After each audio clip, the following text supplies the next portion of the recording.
All right, cool. Well, everybody, thank you for coming out, and we'll go ahead and get started with the statement from Coach Barnes and get into some questions. We had a great Thanksgiving week. Just got back from St. Thomas, a wonderful trip, and I think a really good trip for us as far as like getting better and learning some new things. To go 3-0 in St. Thomas in that tournament and to win in different ways was really good. So I'm happy with the way our team is playing, and I'm happy with the way we started.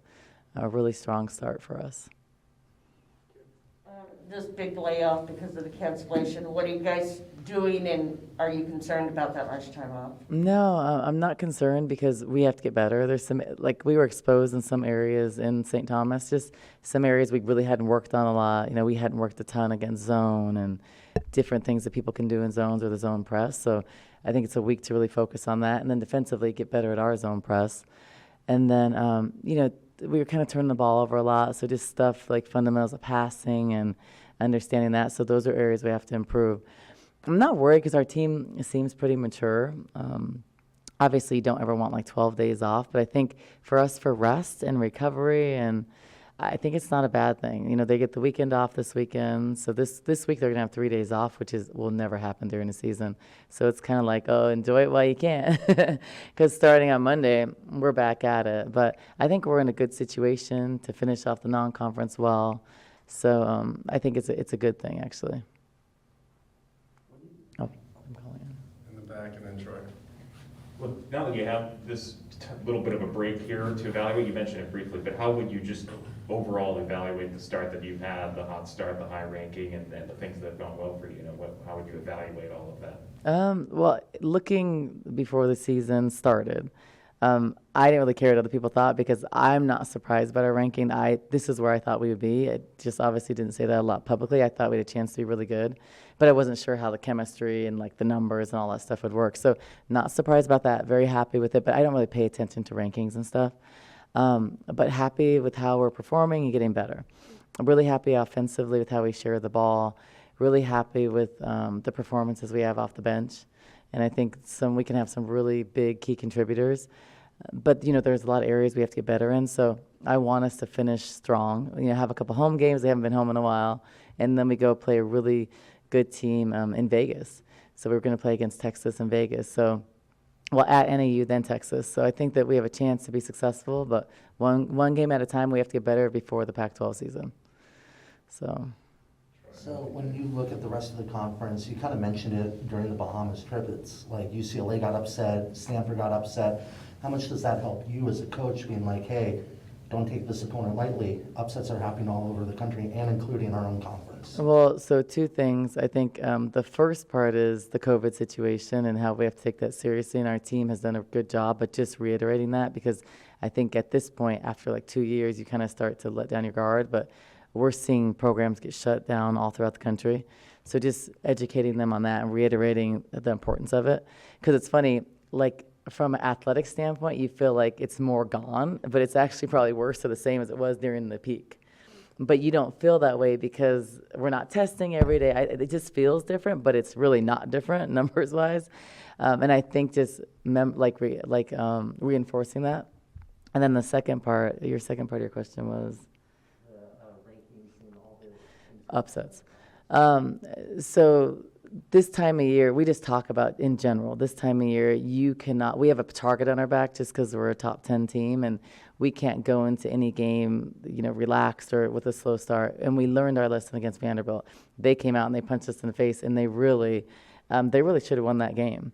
I know we led at times, but they were giving us their best punches. They were, hitting stuff off the backboard, playing really well, defending us well, turning us over, and we still found a way to win. So really happy about that, but not happy with our intensity from the get-go.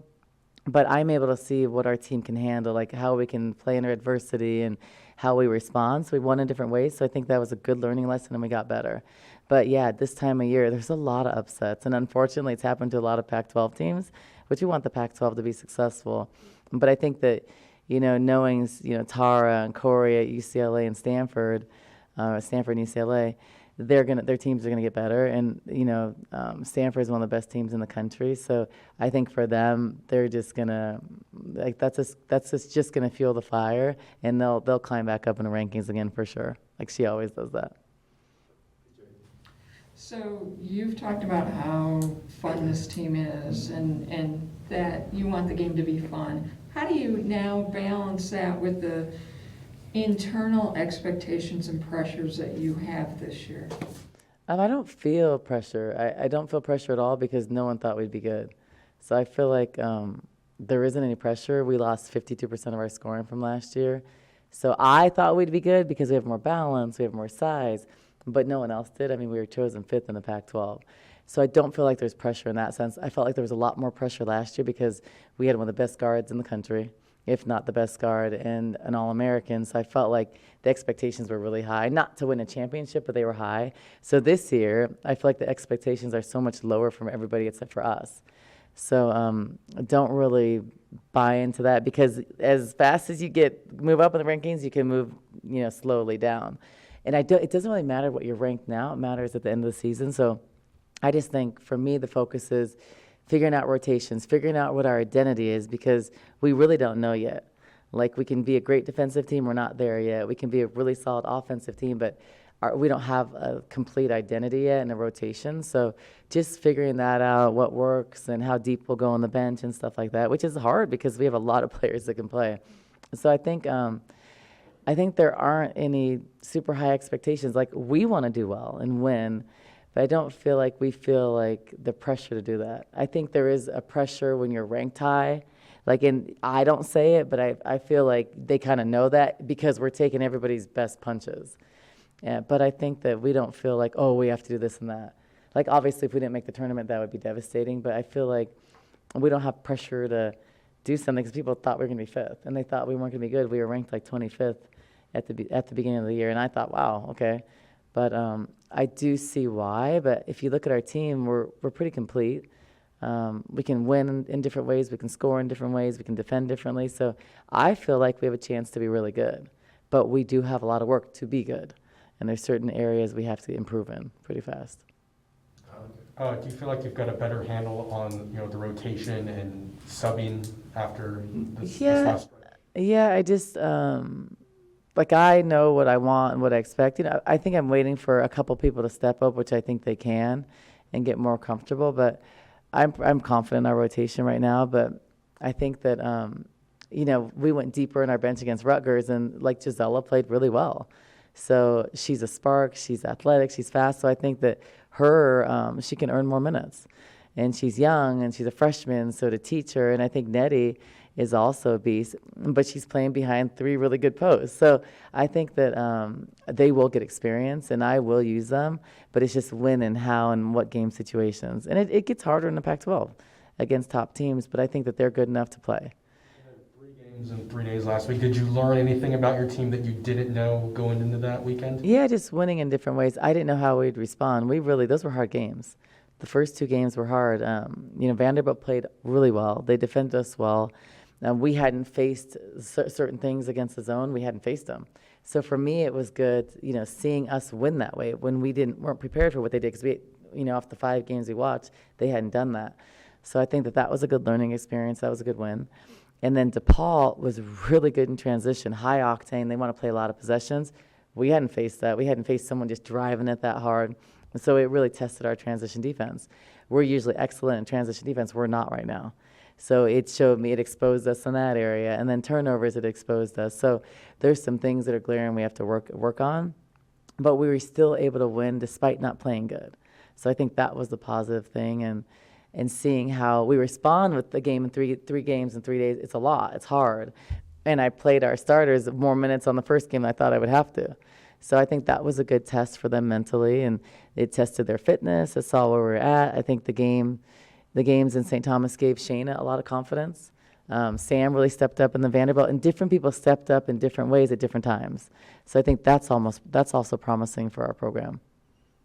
I was just going to ask you about Shayna and having the game-winning shot and then following that up with 14. You talked about her confidence. Can you just elaborate on that more? Yeah, so Shayna's been working hard. I think she needed a game like that. She made a great play at the basket. I don't know how she made that shot, but she did, and we won the game. So I think, Shayna needs confidence, and assurance. I think it's really hard when you're on a team. We lost an All-American. She's got to fill in these big shoes. I think there's probably indirect pressure on that she puts on herself. I don't put it on her because I want her to be the best version of herself. I don't compare her to Ari or anything, but I think as a player, that's in your subconscious, knowing like, okay, this is the spot of it all. I think that's not easy. But, we're a good team and we have so many weapons, and Shayna's leading us. So she's really important for what she does, what her work ethic is, her mentality, and her playing more confident makes us better. And I think you saw in the second game against DePaul, she's then pushing the ball more and more confident in that. And that's what you need. I think all players need confidence to do well. And I think that this tournament gave her a lot of confidence. It was funny because during the game, the second game, they were a little tired. Second and I think third game. Actually, it was the third game against Rutgers. She came over and she was like, well, the floor, the dead spots on the floor. This is an inside joke. She wouldn't care if I tell, but there's a lot of dead spots on the floor. I said, Shayna, yesterday when you were driving to the basket, you weren't thinking about the dead spots. She was like, oh, yeah, you're right. It was kind of funny because, it's just you're tired mentally. How are you going to respond? And Shayna does a lot. She's running our offense. And then she's pressing full court. So she's got to be in really good shape. So I think that she was able to challenge herself and see, okay, I got to be in a little better shape to do what I need to do. Because her job's a little bit harder because of her position and what she does. But I was happy with the way she performed, and I'm happy with the way she's playing. And she's shooting the three well, but that's work. You put in work, it pays off, and she's put in a lot of work in the offseason. And to follow up, this week was supposed to be UC Riverside. They had the cancellation because of COVID within their program. What's your hope to have that game at a later date or replace it with another game? No, neither. So you can't replace it with another game because it's an automatic win. So I was initially looking to the teams that, because it affected them in like 3 or 4 games. So I turned to those teams and said, hey, do you want to play? But they couldn't. And for me, it's not worth changing dates. I couldn't get a game like 4 or 5 days. And it's not worth changing dates and playing like a back-to-back or affecting our schedule for that. So, it's a forfeit. So there's 2 things. Get better in practice and focus on some things, which is fine. We need to. And then the other thing is emphasizing to our team that this can happen. It's happening all over the country. Teams are shutting down, so we have to be smart. And then, for me, it gave us some time to focus on some other things for the week. So I think it's a blessing in disguise for us. You obviously... One of the benefits of having a game, though, is like playing, your younger players and getting experience before the Pac-12. So that, in that sense, it hurts us. But I think for us, this is going to be a benefit. And then we don't have to travel this week. So I think it's not a bad situation. So you talked about it a little bit. So with a lot of these teams like UC Riverside, I think Tulsa and Brown now, and Yeah. a lot of teams are facing this, shutting down some games because of COVID. Now, what is your conversation with your players, and also how have your protocols changed now from obviously last year? Well, the protocols are drastically different. So during the height of COVID, I don't know how to explain because we're still in COVID, but during that year when it was just, stuff was kind of shut down, all that stuff, we were testing every day. So it wasn't like the SEC and other conferences, it was every day here, and people weren't vaccinated, obviously. And the protocols for contact tracing and stuff like that was different. So now vaccinated, if you have a high-risk exposure, you can kind of be around limited with a mask, workout, but you can't be in a locker room until you test on day 3 and 5. So those things are different. But I think for me, seeing that so many people are catching it with, having the vaccine, most of them don't have the booster yet because of when they got it. I have the booster, but they don't have, I don't think they're at the timeline for the booster, although we're all vaccinated. It's just you can't let your guard down. I feel like younger players and younger kids, like 18, 22, 23-year-olds, I think they feel a little, they feel pretty secure with having the vaccine and not catching it, but people are catching it with the vaccine a lot. So just educating them and kind of enforcing all the time that, you need to wear your mask in the grocery store because we have so much more to lose. Just as a team, to forfeit 4 games for us would be devastating right now. So me, as the head coach, if I'm out, we're done, and it's automatic losses, it's not like last year where you can reschedule. So all that protocol is different. So they just have to be really careful, and our team has done a great job of that, but you can see it's treated different. Just overall, I think across the city, across campus, you're not wearing the mask as much. I think all those things. So just education, because we don't want to shut down. And the reality is it's happening a lot. And I'm talking to the team about this week's really important because all the kids here on campus, they all went home for Thanksgiving. So they all traveled and they all came back. So just being careful with that. And, we're not testing daily. So you wouldn't even know if someone had it and just didn't have any symptoms. You wouldn't know. So that's kind of hard, I think, in locker rooms and stuff, because it's not like they're wearing masks in locker rooms. And so I think if one person, has a high-risk exposure and gets it, I don't know. That's just a hard thing because you don't know, and it's just hard. If you have no symptoms, how would we know if someone had it? And how would you know who's going to get it, right? So it's just a difficult situation to navigate, I think. So just kind of reinforcing wear your mask. And I went to the store the other day, like no one in the store had a mask on but me and the workers. And I forget because we go to different places. Like you go to California, everybody has it. Like here at the stores, no one does. So me telling the players, you guys need to wear it, and to protect yourself. But it's a weird thing to navigate because you feel like it's kind of gone, but then it's not. Then you see teams shutting down. It's just kind of a uncertain time. I don't know how to explain it. And then you're at games. Half the people at games don't have. It's kind of interesting, and I'm sure it's hard for kids because they're just younger and they're in college. But the great thing about it too is they're getting the true college experience. They have fans at games. Last year was very difficult to not have that. So I think it's some bit of just regular life, but it's still not the same. I think we'd have more fans if it wasn't COVID. Just to follow up, so there was a story that came out recently about, I don't know if you saw that, about the Stanford women's basketball team last year and everything they went through, and it was anonymous, but they did share mentally how they felt living through that, which we talked about at different times, but they went into great detail, especially with the NCAA tournament, which really was a bubble, but they didn't call it a bubble. You guys were locked down for 3+ weeks. How does, it's got to be a little bit easier for them this year, even though we're in this, as you said, this weird, It's weird because it's not locked down. It's not. You're in a bubble, but then you're kind of not. It's a weird time. Is it easier for them, a little easier mentally for them than last year? Much easier. It's much easier because last year they couldn't go to each other's rooms. They didn't have roommates in their room. We couldn't eat in common spaces. So it is much easier. And I think that a lot of them, just overall, like athletics, I think they're treating it like COVID, but not really. Because most of the time, the other sports, they're probably mostly vaccinated too. So that's kind of your bubble. But I think it's much easier mentally because on the road, you have some kind of life. You can be next to your partner, you can room, you go to dinners. We couldn't do that stuff for a long time. So I think that was the mental part, not being able to go to your friends' houses and not being able to go hang out. And still they can now, but it's dangerous. So we're talking to our team about not going to parties and stuff, because the reality is you go to a party, you have much more to lose as a student athlete. You can be shut down, you're needing to perform, it could affect your heart, your lungs. So there's so many more factors, but I think their mental well-being is much better in a much different place right now.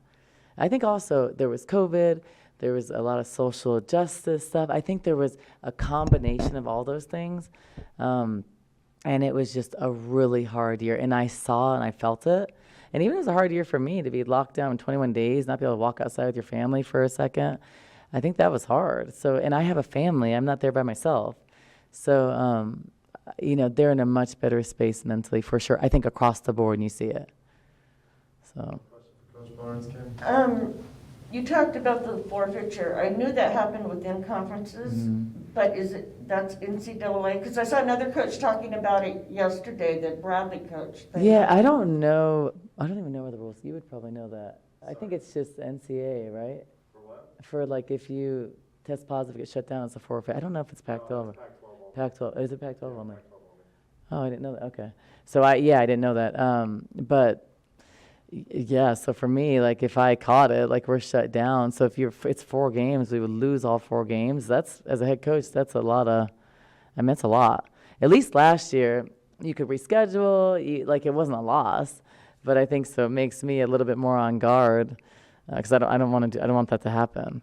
And I know the chances are, it's less being vaccinated, but like it's really not right now. It's less, but it's not that much less. It's not like it's 10% versus 80. So I don't want that to happen. And, and if a player catches it, it's very hard to not infect the team because they're in the locker room with their roommates.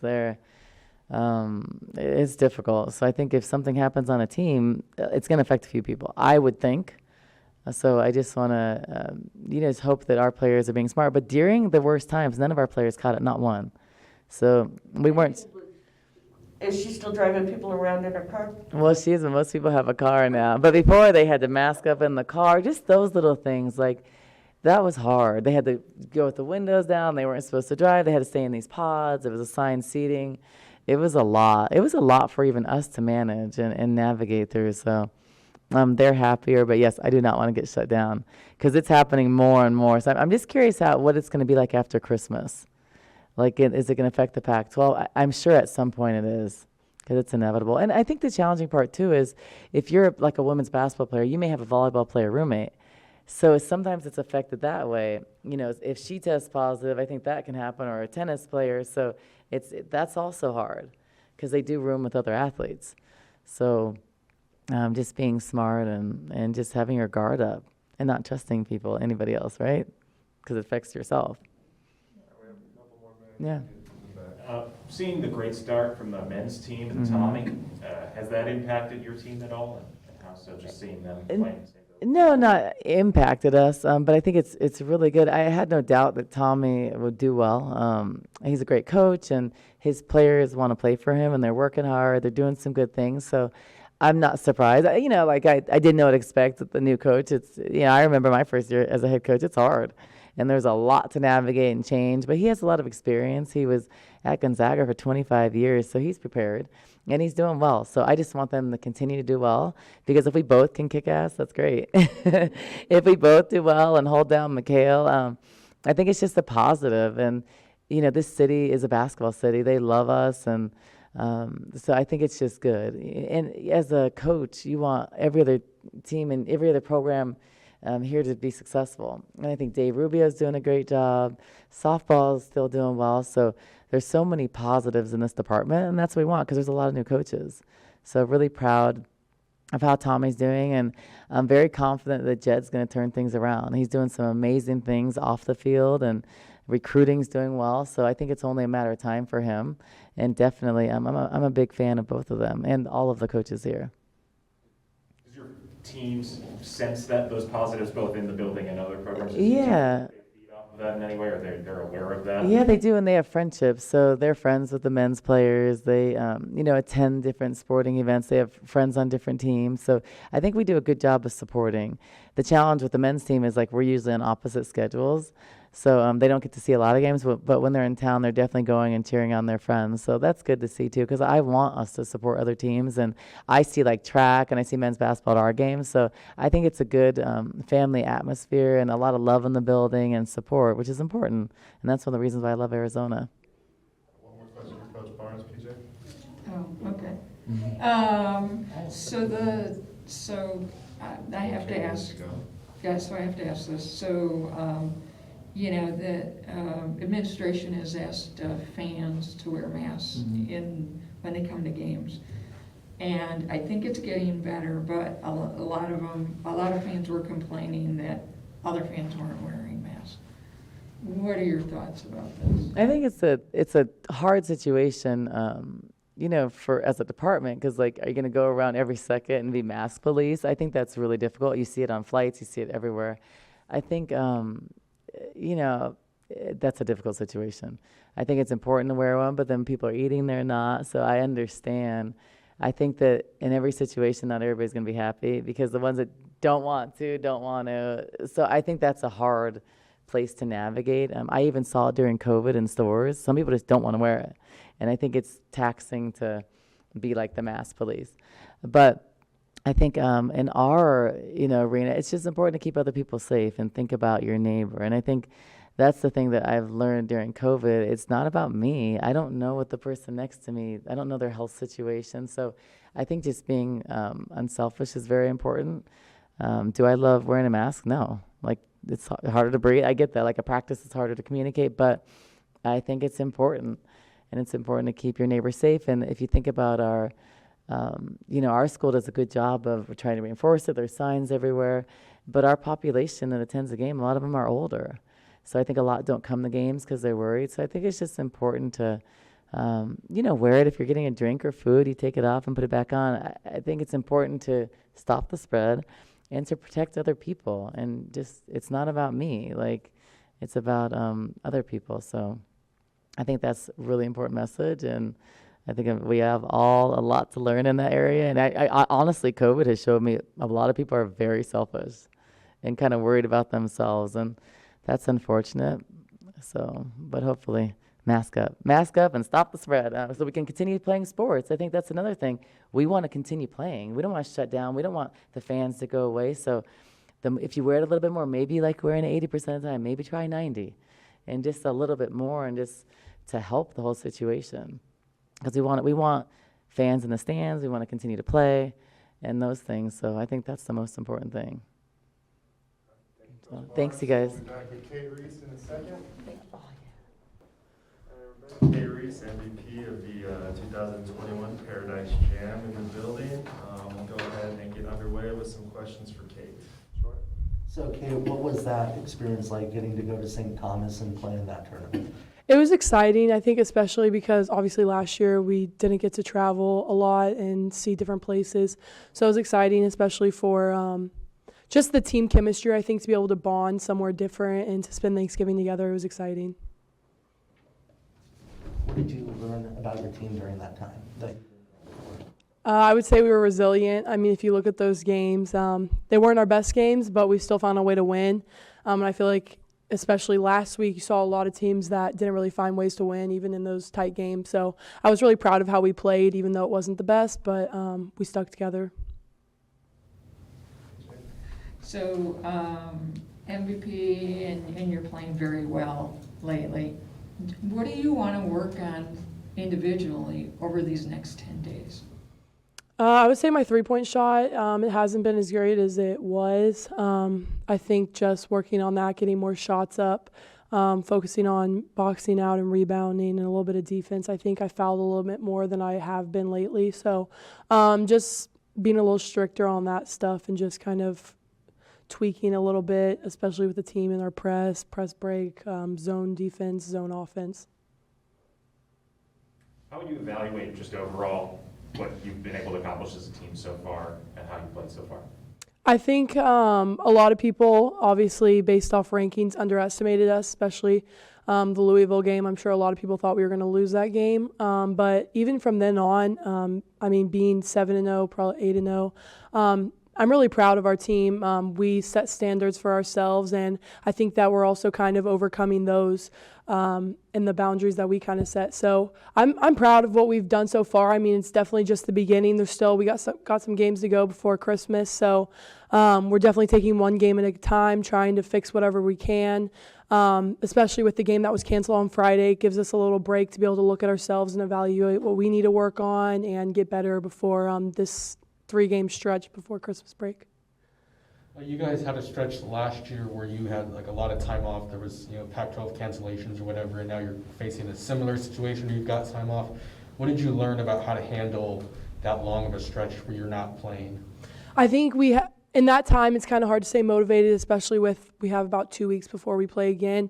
I think it's just being able to look at ourselves and know that we're taking this time to get better, but also kind of rest our bodies. I mean, playing 3 games in a row, it can definitely be a little hard on our bodies. So it's nice to be able to have this time, but also we have to use it wisely. We have to get better in some places, and I think this is a great time to use it. I think that we just have to keep motivating ourselves and each other to be able to get ready for the games coming up. Last season, your team was really used to time off in terms of games canceling and all that, so you're used to this. But how do you get the freshmen and the newcomers ready for this time in terms of preparation for the future? Just kind of like I was saying. I mean, we have to keep them motivated. I mean, as a freshman, it's different. It's a completely different environment, and the games are fast paced. It's a lot different. So I say just, we got to watch film. We have to look at ourselves because at the end of the day, as Coach Adia always says, it's not necessarily about who we're playing. It's about getting better each game, individually as a team. So we're working on that. We watched film on the games in the Virgin Islands yesterday. So we're just trying to get better at everything we can. So as these teams are canceling games because of they've had some COVID flare-up or whatever, as a leader, what kind of conversations are you having with your teammates about, being careful and what you should and shouldn't do, because we're sort of in a different world this year with COVID than we were last year? Yeah, I mean, we're trying to be as thoughtful as we can, wear masks whenever we can at the grocery store, especially now because, like you see, we're about to be 8-0 without even playing the game on Friday because now you're forfeiting a game if you have COVID. It's not just canceled and 0-0, we won that game. So I think it's huge. We have to be really aware of our surroundings and who we're hanging out with and who we're being with, especially now, just because we're going to lose a game if someone on the team gets COVID and knocks everyone out. So that's really serious, and we don't need a loss without even playing a game. So we're just being really careful. I think that's the main thing right now, is just being safe. I know it's early and you're still working to get better, but where you have found success so far this year, what would you say the areas are that you've been most successful, and why do you think that is that things have been able to click so well for you, both in close games and in games where you're well ahead and outpacing the other team? I think we're doing really well in the post area. I think bringing on some transfers and some freshmen, we can really pound it in the post more than we have in the past. I mean, I was starting at the 5 the last couple of years, and now having Lauren, who's 6'4", 6'5", starting there is really great for us. But also having Adia and Aaronette there is huge for us. I mean, our post players are just way bigger than they used to be. So that's really great for us. I think also our pace. I think we're able to push it a lot in transition, which helped us. I think our defense is the same as it's always been, Arizona defense, just being able to get in the passing lanes, turnovers, deflections. I think that's been huge for us too. People can't really handle our pressure, and I think that's something that has been in the past, but it's a good thing that we're keeping it on this season. So I think just those things, our post play, just our intense defense, and our transition has been really, really helpful. Do you have any more questions for Cate? Awesome, thank you very much, Cate. Thank you so much.